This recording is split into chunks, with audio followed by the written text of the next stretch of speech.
Hello बच्चों, कैसे हैं आप? उम्मीद करती हूँ आप बढ़िया और एकदम मज़े में होंगे। बच्चों, आज हम एक बहुत अच्छा पाठ पढ़ेंगे जिसका नाम है अनोखा पुरस्कार। बच्चों, तेनालीराम कभी भी विषम परिस्थितियों से घबराते नहीं थे, बल्कि अपनी बुद्धिमत्ता से परिस्थितियों पर काबू पा लेते थे, जिसके चलते उनकी चतुराई के किस्से आज तक कहानियों के रूप में विख्यात हैं। विख्यात अर्थात प्रसिद्ध हैं। तो आइए उनका एक और किस्सा हम पढ़ते हैं और शुरू करते हैं अपने पाठ को।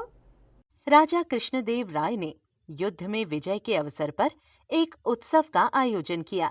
जब वह उत्सव समाप्ति पर आया, तब राजा कृष्णदेव राय ने सभी से कहा, यह विजय मेरे अकेले की विजय नहीं है, मेरे साथ साथ सभी साथियों और सहयोगियों की भी विजय है।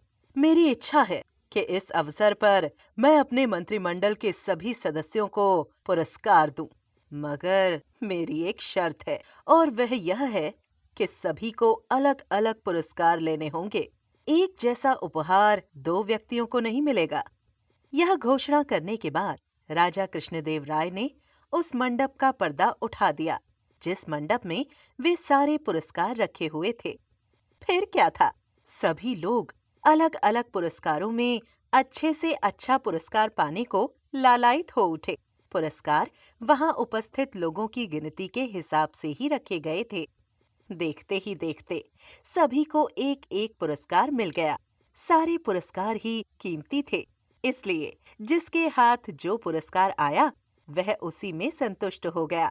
अंत में बचा था सबसे कम मूल्य का पुरस्कार, एक चांदी की थाली। यह पुरस्कार उस आदमी के लिए था जो दरबार में सबसे अंत में पहुंचा था।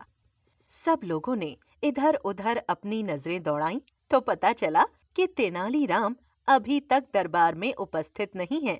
यह जानकर तो सभी खुश हो गए और सोचने लगे कि इस बेतुके, बेढंगे व सस्ते पुरस्कार को लेते हुए हम सब तेनाली का खूब उपहास उड़ाएंगे। अचानक तभी तेनालीराम दरबार में प्रवेश करते हैं।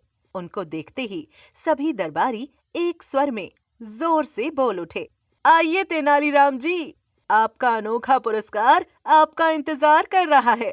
जल्दी जाकर महाराज से ग्रहण कीजिए। तेनालीराम ने सभी दरबारियों पर एक हल्की सी दृष्टि डाली। सभी के हाथों में कोई न कोई पुरस्कार था। किसी के गले में सोने की माला थी, तो किसी के हाथ में सोने का भाला, तो किसी के सिर पर सुनहरा पट्टा जड़ी रेशम की पगड़ी, तो किसी के हाथ में हीरे की, तो किसी के हाथ में मोती की अंगूठी थी।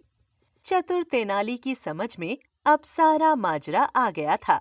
उसने चुपचाप जाकर अपने हिस्से के पुरस्कार की वह चांदी की थाली उठा ली। फिर उसने उस थाली को अपने मस्तक से लगाया और उसे दुपट्टे से ढक दिया, वह भी ऐसे कि जैसे उस थाली में कुछ सामान रखा हुआ हो। राजा कृष्णदेव राय ने तेनालीराम की यह हरकत देख ली थी।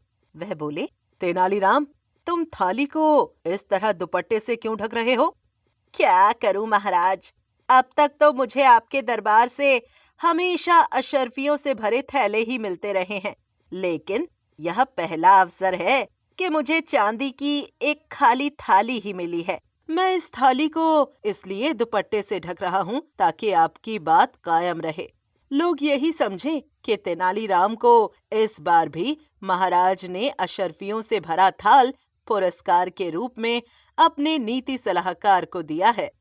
आज भी तेनालीराम की चतुराई भरी बातों से प्रसन्न होकर राजा कृष्णदेव राय ने गले से अपना बहुमूल्य रत्न जड़ित हार उतारा और तेनालीराम की थाली में डालते हुए बोले, तुम्हारी थाली आज भी खाली नहीं रहेगी। यह सबसे बहुमूल्य पुरस्कार होगा। अब तो तेनालीराम की बुद्धि के सभी कायल हो गए।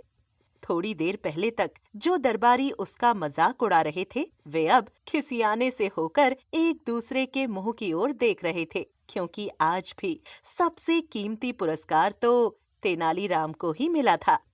तो उम्मीद करती हूँ बच्चों, तेनालीराम द्वारा इस पाठ में जैसी बुद्धिमत्ता का परिचय दिया गया है उससे आप परिचित होंगे। आपने उनके कई किस्से कहानियाँ पढ़े होंगे।